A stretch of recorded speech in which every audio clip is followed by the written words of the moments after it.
पिछले कुछ दिनों से काफ़ी सारे बच्चों के और उनके पेरेंट्स के मैसेजेस आ रहे हैं कि आप कैंपस हायरिंग के लिए जाते रहे हो, आईआईटीज़, आईआईएम्स और इंजीनियरिंग कॉलेजेस में विज़िट किया हुआ है।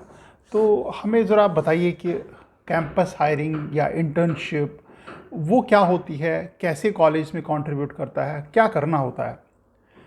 मैंने काफ़ी सारे इंफॉर्मेशन गैदर करने की कोशिश की, देखा कि कोई वीडियो वगैरह है क्या जो कैंपस हायरिंग या इंटर्नशिप के ऊपर हो और थोड़ा एक्सप्लेन कर पाए कि प्रोसेस है क्या।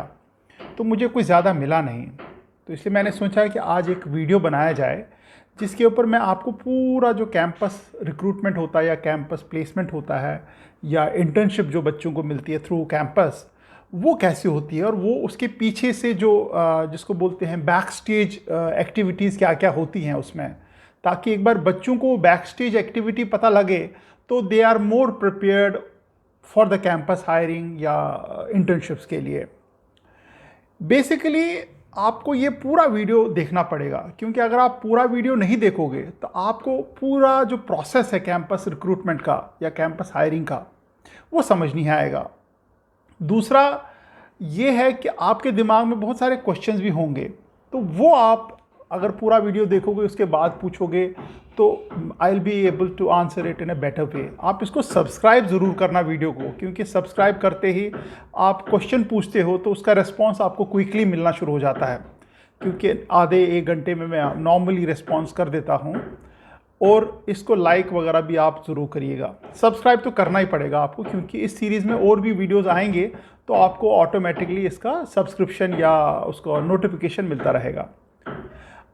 जो कैंपस प्लेसमेंट होता है या इंटर्नशिप होती है, इसमें बेसिकली तीन पार्टीज़ इन्वॉल्व होती हैं, मतलब तीन स्टेक होल्डर्स जिनको बोलते हैं। एक है स्टूडेंट, जिनको कैंपस रिक्रूटमेंट चाहिए, जिनको जॉब चाहिए कॉलेज करने के बाद, इंटर्नशिप चाहिए ड्यूरिंग द कॉलेज, और सैलरी चाहिए, अच्छी कंपनी से चाहिए, वो स्टूडेंट हैं।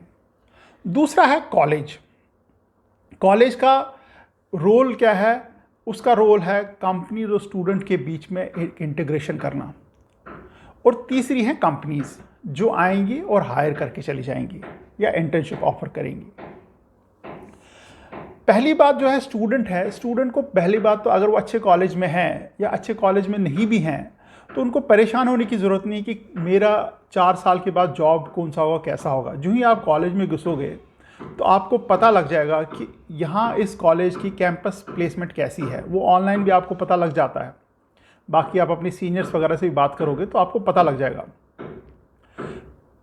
कॉलेज में आप जो ही 3 साल कंप्लीट करोगे, चौथे साल में घुसने वाले होंगे, 3 और चौथे साल के बीच में कंपनीज आती हैं और स्टूडेंट को प्लेस करके चली जाती हैं।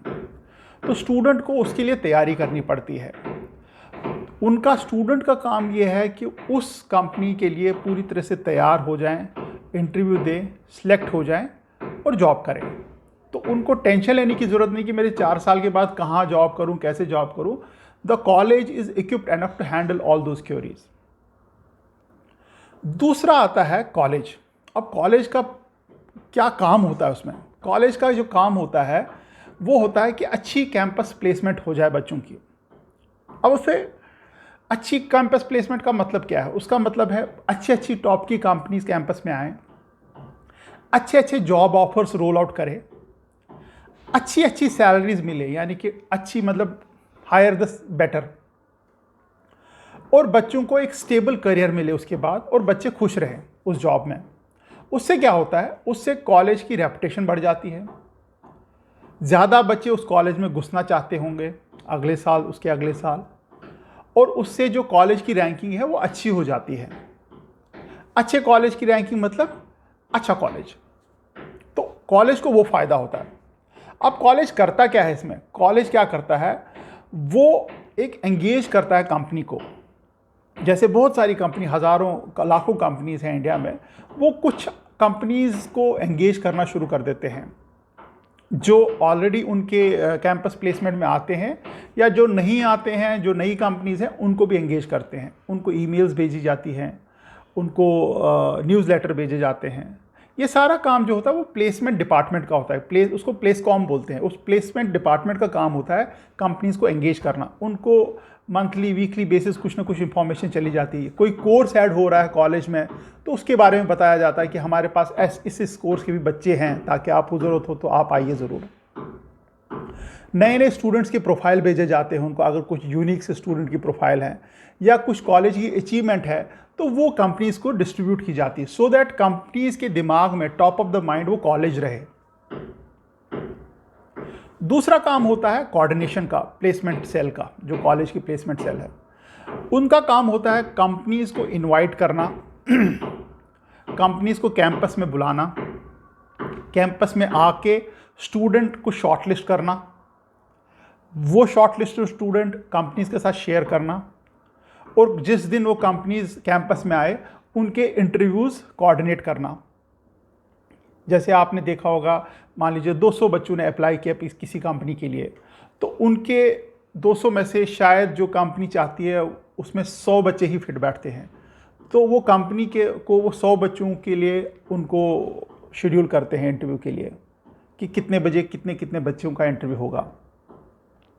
और उसके बाद होता है क्लोज, यानी कि जितने बच्चों को भी कंपनी ने सिलेक्ट किया उनके जो लेटर ऑफ इंटेंट है, ऑफ़र लेटर्स हैं, टर्म्स एंड कंडीशंस हैं, या जैसे आपके तीसरे साल के एंड में ही प्लेसमेंट हो जाती है तो एक साल के लिए कुछ कंपनीज कुछ एक्टिविटीज़ बताती है, जितने भी बच्चे हायर हुए हैं उनके लिए कुछ ना कुछ एक्टिविटीज़ बताती हैं, तो वो एक्टिविटीज़ करवानी, या कुछ उनकी रिक्वायरमेंट होती है बिफोर ज्वाइनिंग कि आप ये कोर्स या ये कोर्स कर लीजिए, तो वो कोर्स कोऑर्डिनेट करना कि वो बच्चे कर रहे हैं नहीं कर रहे हैं, ऑफ़र लेटर रोल आउट करना, फिर जो ही इनका कोर्स कंप्लीट हो जाता है फिर उसकी ज्वाइनिंग करवाना बच्चों की। जो ही बच्चे ज्वाइन हो जाते हैं देखना कि क्या वो जो ऑफ़र लेटर में सैलरीज या टर्म्स एंड कंडीशन मेंशन थी, क्या वो बच्चों को वही terms and condition salary mention हो रही है या कुछ और तो नहीं बताया जा रहा है। और उसके बाद मे बी मंथली या क्वार्टरली बच्चों से रिव्यू लेना कि कैसी है कंपनी, कैसा चल रहा है आपका जॉब, क्या वो जॉब वही है जो बताया गया था कि कुछ हटके जॉब है या कुछ आपसे कुछ और करवाया जा रहा है। तो उन कंपनीज का कंटिन्यूसली वो रिव्यू करते हैं थ्रू स्टूडेंट। कभी कभी क्या होता है कि कंपनीज हायर तो किसी एक प्रोफाइल के लिए करती हैं बट वो किसी और प्रोफाइल के लिए उनको काम करवाती है, विच इज़ नॉट एक्सपेक्टेड, या सैलरीज कुछ बताई जाती हैं बट जो एक्चुअली उनके बच्चों को सैलरी मिलती है वो कम होती है, वो भी गड़बड़ है। तो उसमें क्या करती है जो प्लेसमेंट कमेटी जो होती है वो ऐसी कंपनीज को ब्लैकलिस्ट करती है, उनको नोटिस भेजा जाता है कि आपने ये टर्म्स एंड कंडीशन बोली थी या ये प्रोफाइल बोला था तो आपने ऐसा क्यों किया। अगर उनका जवाब सेटिस्फैक्ट्री है अच्छी बात है, अगर नहीं है तो वैसी कंपनीज ब्लैक लिस्ट हो जाती हैं। जैसे मैं अभी last year I am Ahmedabad में था, तो उन्होंने लास्ट ईयर जो 3 कंपनीज आई थी उनको ब्लैक लिस्ट किया। क्यों ऐसे ब्लैक लिस्ट किया? क्योंकि वहाँ के जो बच्चे वहाँ पे प्लेस हुए थे उस कंपनी में, काफ़ी बड़ी कंपनी है, नाम भी सुना होगा आपने, मैं नाम तो नहीं बताऊँगा उस कंपनी का, जो वहाँ बच्चे प्लेस हुए थे उनका फीडबैक बहुत ही नेगेटिव था। उन्होंने बोला ऐसी कंपनी को आप एंटरटेन नहीं करना, उन्होंने रीजंस दिए थे। तो उन 3 कंपनीज को उन्होंने ब्लैक लिस्ट किया था। अब वो कंपनीज IIM अहमदाबाद में नहीं जा सकती। तो ये काम होता है प्लेसमेंट कॉम का। और जो ही ये सारी चीज़ें क्लोज हो जाए देन अगेन दोबारा से साइकिल चालू हो जाता है, एंगेज करना, कोऑर्डिनेट करना और क्लोज करना। प्लेसमेंट कमिटी में मोस्ट ऑफ द जो टास्क होते हैं, जो काम करते हैं एंगेजमेंट का, कोऑर्डिनेशन का, क्लोज करना, तो यार सरप्राइज ये बच्चे ही होते हैं, आप जैसे बच्चे ही होते हैं जो कमेटी के हिस्सा होते हैं, जो अंडर प्लेसमेंट डायरेक्टर या प्लेसमेंट प्रोफेसर जो भी वहाँ पे डेजिग्नेशन होती थी उस कॉलेज में, उसके अंडर ही काम करते हैं। तीसरी जो चीज़ है वो है कंपनीज। अब कंपनीज क्या है, कंपनीज क्यों आती है यहाँ पे कैंपस में? पहली बात तो उनको सबसे ज़्यादा टैलेंटेड बच्चे चाहिए होते हैं। टैलेंटेड बच्चे मतलब वो ये होता है कि उनकी जॉब की प्रोफाइल कुछ होती है, तो जॉब प्रोफाइल के अकॉर्डिंगली उनको बच्चा मिलना चाहिए। अगर उनकी जॉब प्रोफाइल के अकॉर्डिंगली ज़्यादा बेहतरीन बच्चा मिला तो उसको ट्रेनिंग करने में उनकी आसानी हो जाती है, इसलिए उनको टॉप बच्चे चाहिए होते हैं। तो इसलिए वो कैंपस में जाते हैं। उनका जो एट्रेशन होता है, जहाँ के उनके जो एम्प्लॉय छोड़ के चले जाते हैं या एम्प्लॉय प्रमोट होकर ऊपर लेवल पे चले जाते हैं, तो इनका नीचे ही गैप आ जाता है। उस गैप को फिलअप करने के लिए उनको फ्रेश टैलेंट चाहिए होता है, फ्रेश बच्चे चाहिए होते हैं। जैसे मैं अभी आपके साथ एक डेटा भी शेयर करूंगा। TCS ने लास्ट ईयर 78,000 बच्चे हायर किए नए all across the country. Wipro ने 24,000, HCL ने 20,000, रिलायंस इंडस्ट्री ने करीबन 30-35 हज़ार बच्चे हायर किए हैं। ये है कैंपस रिक्रूटमेंट का कमाल। इतनी सारी जो हायरिंग है वो आपको एक एक दो दो करके तो हायर नहीं कर पाओगे। अगर आप मानो कि आप डेली ऑफिस में बैठे हैं, कंपनीज वो बोल रही हैं आप CV आइए, मैं आपका इंटरव्यू लूँगा और आपको सिलेक्ट करूँगा। पहली बात तो आपको ये नहीं मालूम होगा वो बच्चा कहाँ से आ रहा है, किस सोर्स से आ रहा है।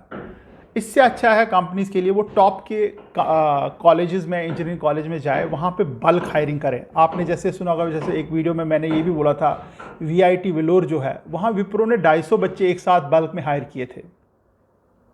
Even I am forgetting the name of the college, TCS ने 1700 के बच्चे एक कैंपस से हायर किए थे। ये उनको कॉलेज में ही मिल सकते हैं ऐसे टैलेंट और एक साथ टैलेंट, इसलिए वो लोग कैंपस हायरिंग के लिए जाते हैं। क्योंकि जो प्रोजेक्ट रिक्वायरमेंट होती है, जो नए उनके पास बिजनेस एक्सपैंड होता है, उसके लिए काफ़ी ज़्यादा मैन पावर चाहिए होता है, इसलिए वो हायर करते हैं। कैंपस में उनको बेस्ट टैलेंट मिल जाता है। उन बच्चों को ज़्यादा सिखाने की ज़रूरत नहीं होती है, क्योंकि वो बच्चे उसी कैंपस में जाते हैं जहाँ वो बच्चे सीखे सिखाए होते हैं। वो वहाँ पे जाते हैं, एक दिन जाते हैं, अपना पूरा प्रोसेस उस दिन में कंप्लीट करते हैं, इंटरव्यूज़ लेते हैं, टेस्ट लेते हैं, वहाँ पे ऑफ़र रोल आउट होते हैं, HR राउंड होते हैं, उनको एक्सप्लेन भी किया जाता है जॉब प्रोफाइल क्या है, तो वो कंपनी वहाँ पे करती है in coordination with the placement committee.